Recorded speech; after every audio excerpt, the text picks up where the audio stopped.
మధ్యతరగతి వర్గం కూడా వాళ్ళు ఎఫర్ట్ చేయలేని పొజిషన్లోనే ఉంది.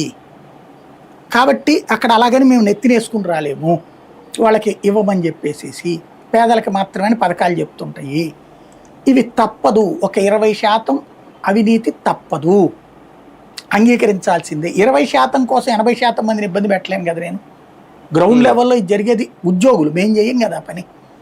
ఇప్పుడు నా ఎమ్మెల్యే దగ్గరకు వచ్చి ఒక వ్యక్తి, అయ్యా నాకు వచ్చేది 10,000 రూపాయలు డబ్బులు వస్తుందయ్యా, కానీ నా ఇంట్లో అనారోగ్యం ఉంది, తినడానికి చాలట్లేదు, నా బిడ్డకి చదువుకి ఇబ్బంది అవుతుందయ్యా అని అడుగుతాడు, ఈ పథకం ఇప్పించమని చెప్పి.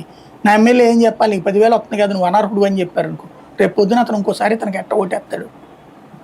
అతనిది జెన్యూన్ సమస్య, కానీ నేను ప్రతి ఒక్క జెన్యూన్ సమస్య అని చెప్పి జనం దగ్గరికి వెళ్ళలేదు కదా ఎమ్మెల్యే. కాబట్టి వచ్చినప్పుడు చేసేయండి అయ్యా అని చెప్తాడు. ఇది చెయ్యక తప్పదు అని చెప్పుకొచ్చాడు ఆయన, ఓపెన్గా చెప్పుకొచ్చాడు.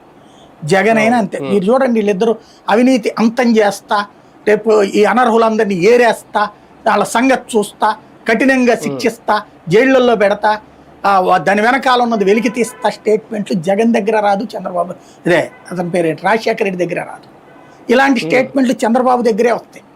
అనర్హుల్ని ఏరేస్తాం, వాళ్ళ సంగతి చూస్తాం, వాళ్ళ వెనకాల ఉన్న వాళ్ళని చూస్తాం, అధికారులు వదిలిపెడతాం, శిక్షిస్తాం. ఇది 2004 ముందు మాట్లాడారు, 2014-15 మధ్యలో ఇప్పుడు మాట్లాడతారు.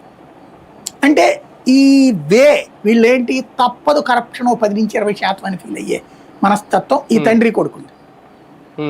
అయితే తప్పు జరగనీయకుండా చూస్తున్నాను, సేవియర్ నేను, రక్షకుణ్ణి అని చెబుతూ ఇది మనం ఏం చేయలేవులే అనేది మనసులో అనుకుంటారు.